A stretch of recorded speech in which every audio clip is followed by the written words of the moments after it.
Hey, how's it going, guys? So today we had an incident this morning, and Jordan and Mary, and of course Biscuit and myself, we're gonna go ahead and tell everyone what went on down at Hawk Mountain Shelter this morning. So let's start off like this. I get up at like 4:35 a.m. and Mary's getting ready for her ride, and I look at the scheduling because it can change overnight because Mary and I do schedulings at 1 in the morning sometimes. It just depends because we get people that are calling in from out west or really all over the world. So just depending on where the phone call's coming from, we can get a call at 1 in the morning, man, or 2 in the morning, whatever it may be. But this morning we had a call that came in, I guess, man. I went and looked at the scheduling, and there was a scheduling for an 8 a.m. pickup, or excuse me, a 6 a.m. pickup at Hightower Gap. And so I called out to Mary and asked her what was going on, and what went on this morning. Well, anyways? I had received several text messages from the woman that was down at Hawk Mountain Shelter. She was disturbed by another person that was down there, just made uncomfortable, and she wanted to get out of there as quick as possible. So I told her, I asked her if she could be there by such and such a time, and she said yes.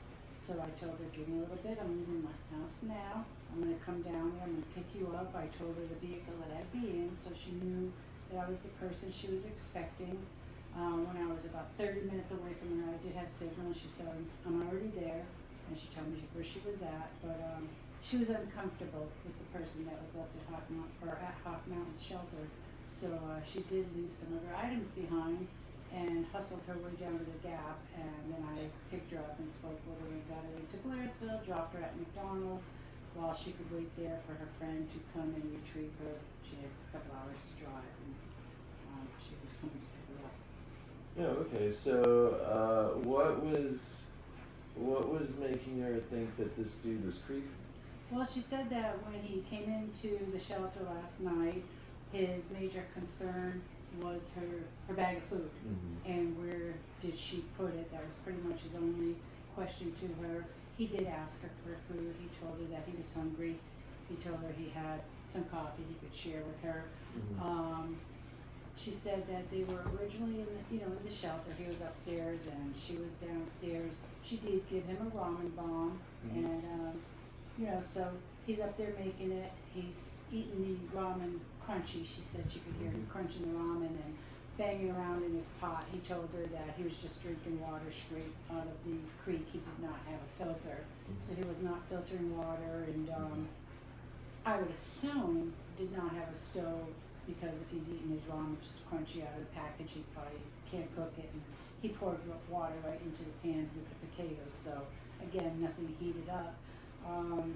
She said he did sweep away the crumbs upstairs, brought the crumbs down to her, so she's a little bit uncomfortable being in the shelter, worried about mice, and also he was giving her kind of an uncomfortable feeling. So while he was down at the creek getting water, she decided to move herself from the shelter to put her tent up and get in there. She said he kind of huffed when he came by and saw that she was not in the shelter any longer. But while she was in the shelter, he said that every now and then, randomly, he would just kind of like peek his head around the corner and look at her, like to say, oh, she's still there, or something. That was kind of the feeling she got out of it. But yeah, she set up her tent, got in her tent, but she said when she was in her tent, he had his headlamp on, and she said she heard a lot of banging in the shelter. He kept her up pretty much all night long, making noise, banging, and she believes he was taking either a stick or his trekking pole and like banging, banging, banging and something. She said, there could have been a mouse. She did see a mouse before she removed herself from the shelter, so she thought that maybe he was attempting to get the mouse. But that's just speculation. Sure. For her, for me, for all of us, because we don't know for sure what he was doing. Sure, right. So, He very well could have been. Exactly. Chasing a mouse, or That's maybe even right. a spider, who knows, That's man, right. right, dude? Exactly. So, there are little insects and critters out there that you can chase off because they're interested in what you have with you. Right. But, so anyways, and she did reach out and make contact saying she wanted to get out of there as soon as possible and hoping that somebody could come down and get her. She was originally going to go to Horse Gap and was going to want to get picked up around 8 a.m. there. But I did tell her, I said, look, if you can make it down by this time, I can come out and get you right now. Yeah, sure. It was, I'm on my way, Yeah. and I Let's was get her out of there. out the door on my way to get her out of there. So she did leave behind a tent, a sleep mat, and Her medicine, and her food bag and yeah. everything, and she decided it was much more important to leave those things Sure. behind. She left hustle everything. down the Gap, yeah. She left her sandals, Mhm. her Crocs, her hiking poles. Yeah, yeah. She left everything, man. Yeah, Is what she okay. did. Whatever that was probably packed in her backpack. Mhm. She just took her bag and ran. Yeah, yeah. Is what it looked like to Yeah, me. of course. Yeah, is that what it looked like to you too? Yeah, because when I put her in the car, of course, obviously she had her pack. She put it in the back seat, Sure. so I don't know what's in it, and what's Sure, not right. in it. You know what I mean? And I'm on alert too because I want to Sure, make get sure her that in you know. When out of I there. let her in, I did just open her door so that all Sure. the doors were locked. You know, that way in case anybody came out of the Yeah. bushes or Well, it's anything, dark. Yeah. just to get in the car and let's go. It's dark down there. Exactly. Creepy and that's, dark, yeah. And that's when I texted you to make contact to say, hey, you know, taking off out of here and we're good. Mhm. But yeah, she was extremely uncomfortable and prompted to leave because of her situation. Okay. Yeah, definitely. And so she was pretty upset on the phone when I finally contacted you guys, Mhm. and so when I was looking on the GPS, looking for your little icon, it was stuck at Hightower Gap, and it had been like 52 minutes, Mhm. and you know I know the timing to Skeena Gap, but I guess that just the reception here in this area has been really bad. So I think that it just didn't catch reception because finally when I saw it again, and I was calling you also, Mhm. there was no, and so I started to actually get nervous, and finally you popped up, and then I was able to call you, and then you answered, and she seemed, you know, I could hear in her voice that she was pretty upset and that shook up and creeped right out to the max, and you know, being a woman and you know, I completely can. Being a man, I would be creeped out also. And so when,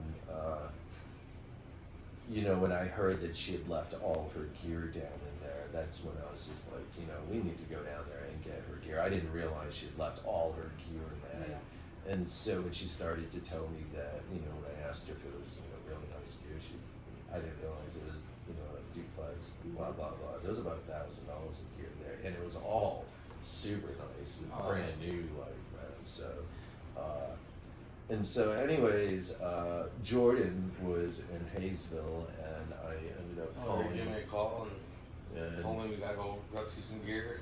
and so he hopped in the car and boogied on over here, man. And you know, when he got here, we got ready. He got his, you know, he got a bigger pack out so we could pack it up, and I got my day pack on with my gear and or what I needed for my day, and we headed out. And so Jordan and I really didn't know what to expect, so we both were kind of, you know, iffy, and you know, if we needed a weapon or not or whatever. But we went down there guarded anyways, ready for whatever there was going on down there. We were not sure of it at all. We were kind of just like, oh man, you know, what if it's this? And so anyways, man, we got down in there and we hiked on up, and it was cold this morning too, man. It was really kind of cold. Well, not kind of, it was cold down there.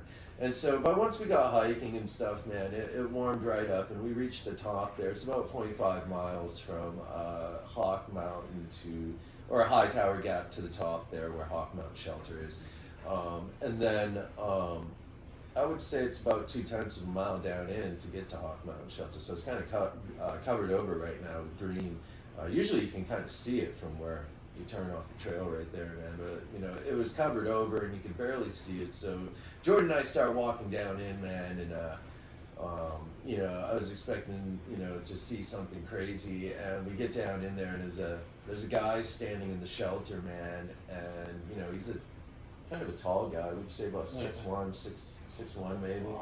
He's definitely taller than me, man. So, but you know, he's got some dyed hair out front, and off to the side is the picnic table, and you know, I can see out back of the shelter, and I can see the hikers gear out back, the tent and stuff, man, I could see that no one else was there. So, and that was the only tent up, and I was like, hey, my man, how you doing? You know, just greeting him like a normal hiker, and you know, I put my poles up against the tree, and I told him, I asked, you know, I was like, hey, you know, how you doing? And, you know, he started to say that, you know, we needed, you know, if we needed water, it was down back, and I just told him what we were there for. I told him that we had a hiker that, you know, we were there to retrieve their gear, and that we were gonna go out back and grab it. And he's like, oh, okay, yeah. And so Jordan and I went out back, grabbed the gear, man, and we came back around, and you know, we sat and talked to him for a minute, and you know, I asked him some questions and told him that he had creeped some people out, and asked him what he was doing, or you know, we were really cool to him. It was just like, hey, man, you know, I asked him if he was all right. I was like, is everything okay, man? You know, just seeing if he needed anything, and you know, he was actually pretty friendly for the most part. I really didn't get a creepy vibe from him in that way. I didn't really talk to him enough to, I don't know how to explain it, man, but I didn't get a creepy vibe from him right from getting an alright vibe. No, it was an alright vibe, man, but I'm not saying that he is not creeping people out. That is not what I'm saying. I'm saying that Jordan and I walked down there and we're two men, and you know, I was asking them questions, you know, like, you know, you all right? You need anything? Where are you going tonight? You know, I told them that, you know, we were down in there because our customer was creeped out by whatever he was doing, and we kind of just, you know, asked him what was up. We asked him about the gloves, and you know, he said he had some gloves up top, yeah. and you know, he didn't have any food. That was definite, that this dude did not have food, man. We gave him a couple Cliff Bars. I wish I would have brought some more stuff down in there, because I would have gifted him some or blessed him with some food, man. So, you know, we told him what was up, man, and, you know, he kind of looked like, you know, wow, man, I didn't know, and, you know, and so, but also at the same time, we had a guy come down with a chick earlier this year, man, down to the shop, man, and this dude's name was Sunshiny, blonde-headed kid, and he was all over the internet, man, but he blamed this Canadian dude, man, for harassing this chick in a hotel room. Well, he was with the young girl at our shop, and this girl didn't say anything to us, but Mary got this super creepy vibe from him, man. And he was saying some weird stuff, and I was, like, he told me that this girl should go home, and she's 19, she doesn't need to be out here, and I was just like, why? Why does she not need to be out here? Who are you to say she's not supposed to be out here, man? You don't even, you know what I mean, man? They just like met on the trail.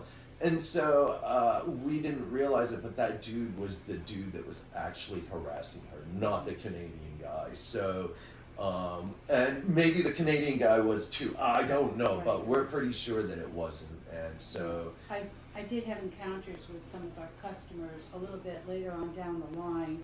They were up at Deep Gap, and when I picked them up, they started talking about this guy. I asked them to describe the guy. Oh, the Sunshine guy, yeah. Right, yeah, and yeah, they came up with the name, and they told me that they had originally seen him before Neil Gap, and they saw him fall directly in line with this young girl that he started walking with and coming down to our shop with, and they said that it looked like he had, you know, not verbatim, but looked like he had kind of like singled her out, maybe as a target of, let's see what I can get from this person along the way. So definitely out there as an opportunist, and I know that further encounters on down the line, he was starting to show his true colors. Yeah, You know what I mean? As what we, you know, later found to be, you know. True. You Yeah. know, so, And things, whoops. now things can be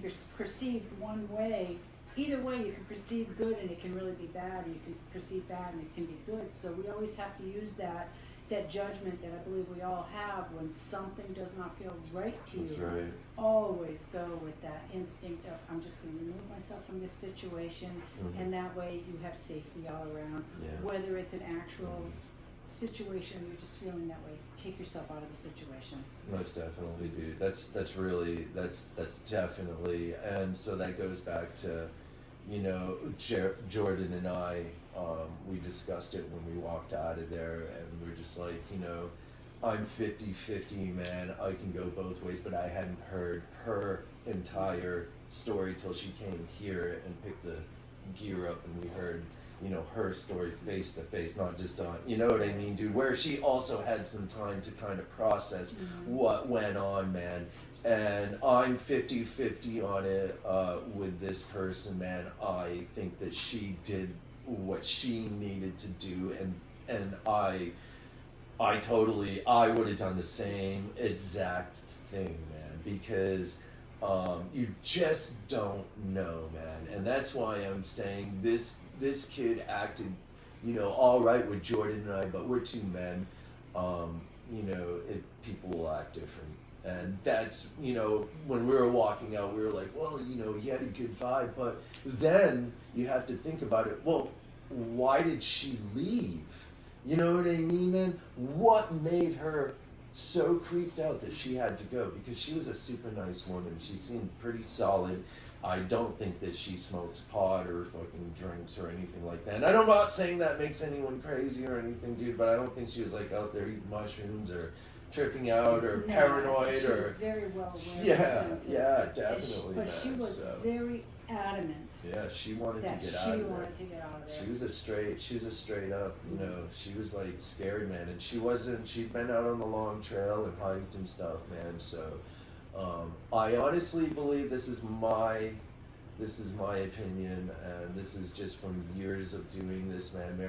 Mary and I have been out here for a long time, and so, and we were once out here hiking, you know, and met up with these people, and for years, we've been seeing this go on, man. And so I'm gonna say this, man, that I think it is a homeless dude staying at the shelter, and he may be walking back and forth from Neo Gap or, you know, the hot spots like the hostels are all closed down now.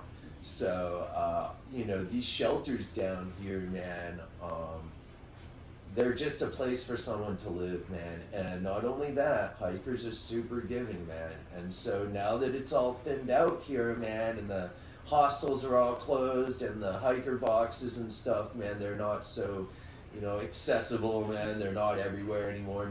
People aren't filling them up anymore. I honestly think that this is a homeless dude. He was blending in for a while there, and now he's just kind of, this is the end of it, man. There's not a lot of people out here right now. The hostels are closed down. There's not a lot of, hey man, you know, I got a package coming in Blairsville, man. I just need to get another day, man. You know, I'm out of food. I mean, what do you do when you hear that, man? Say it again. You know, when Oh, you know, somebody's if someone's out of food at then a shelter I or gotta give something, him something. that's out right, of dude. it. You hook them up with some grub, man. You know what I mean, bro? And that's what you do, and that's what I do, and that's what probably 99.9% of the people on the other side of that screen right there do also, man. Because we're just good people, man, and that's what we do to get our brother ahead, man.